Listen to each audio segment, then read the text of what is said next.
A ship arrives at a Sicilian port in October of 1347. Most of the sailors aboard are already dead. The few who remain are dying, their bodies covered in dark swellings. Within days, the disease spreads into the city. Within a year, it will reach almost every corner of Europe.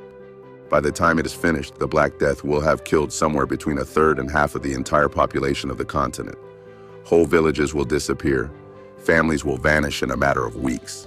This is, without question, one of the greatest catastrophes in human history. And yet, out of this devastation, something unexpected began to take shape. The slow, accidental unraveling of a social order that had ruled Europe for centuries. To understand what changed, you have to understand what came before.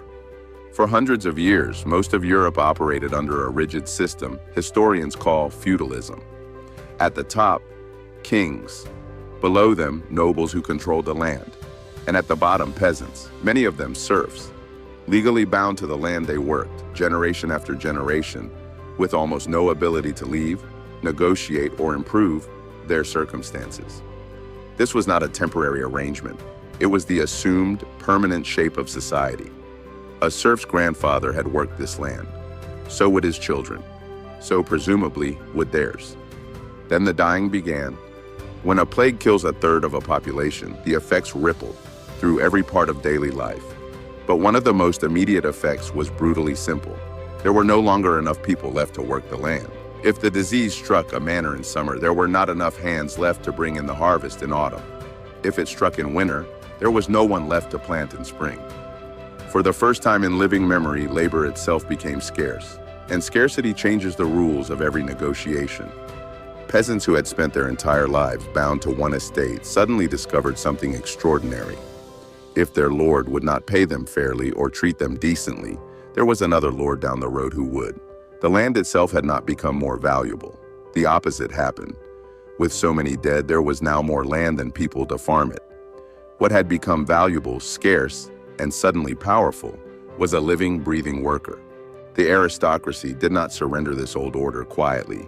In England in 1351, King Edward III introduced the Statute of Laborers, a law that attempted to freeze wages at their pre-plague levels and restrict peasants from leaving their estates in search of better pay. Similar laws appeared across the continent. They mostly failed. You cannot legislate away a labor shortage. Lords needed their fields worked, and if one estate refused to pay competitive wages, peasants simply walked to the next one that would. Some lords, desperate to keep workers from leaving, began quietly offering better terms than the law allowed, undercutting the very system they were supposed to be protecting. Piece by piece, the rigid bonds of feudal obligation began to loosen, not through revolution or decree, but through the simple, grinding pressure of economics. The changes that followed were not dramatic or immediate.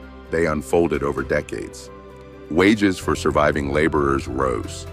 Rents paid to landowners fell as the smaller population meant less competition for land.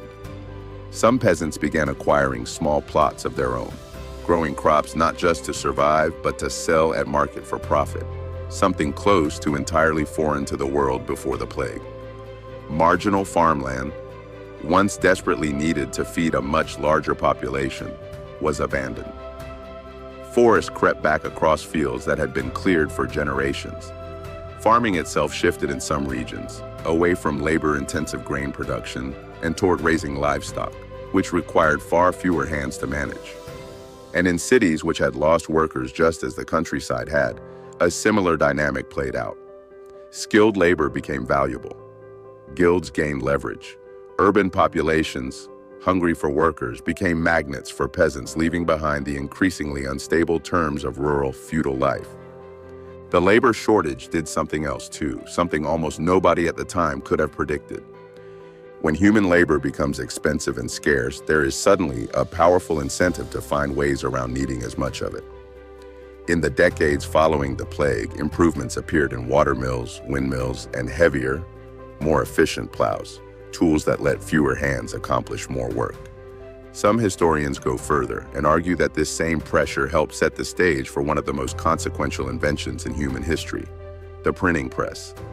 A world where skilled scribes were suddenly few and expensive was a world primed to welcome a machine that could copy a page faster than any human hand ever could. None of this was the plan.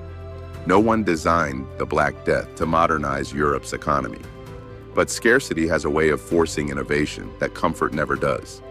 It would be dishonest to tell this story as a tidy, hopeful tale of progress born from tragedy. The same fear and desperation that reshaped labor markets also turned in places into something far uglier. Across parts of Europe, terrified and grieving populations searched for someone to blame for a disease they could not understand or explain. In some regions, that search for blame turned violent, with devastating consequences for Jewish communities accused, with no basis, in fact, of causing the plague. The Black Death did not just dissolve old economic structures. It also revealed how quickly fear can curdle into cruelty when people are desperate for an explanation. Feudalism did not collapse in a single dramatic year. It eroded slowly, estate by estate, negotiation by negotiation, over the following century, pushed along by a labor market that had been violently, permanently rebalanced. The peasants who survived the Black Death inherited a world their grandparents would barely have recognized. Not because anyone intended to build it, because a catastrophe had quietly broken the machinery that kept the old world running, and something new grew in the wreckage, almost without anyone noticing it happening. Which raises an uncomfortable question. If one of the most rigid, permanent-seeming social systems in human history could unravel this quickly, accelerated by a crisis no one chose and no one could control, how permanent are the systems we live inside today?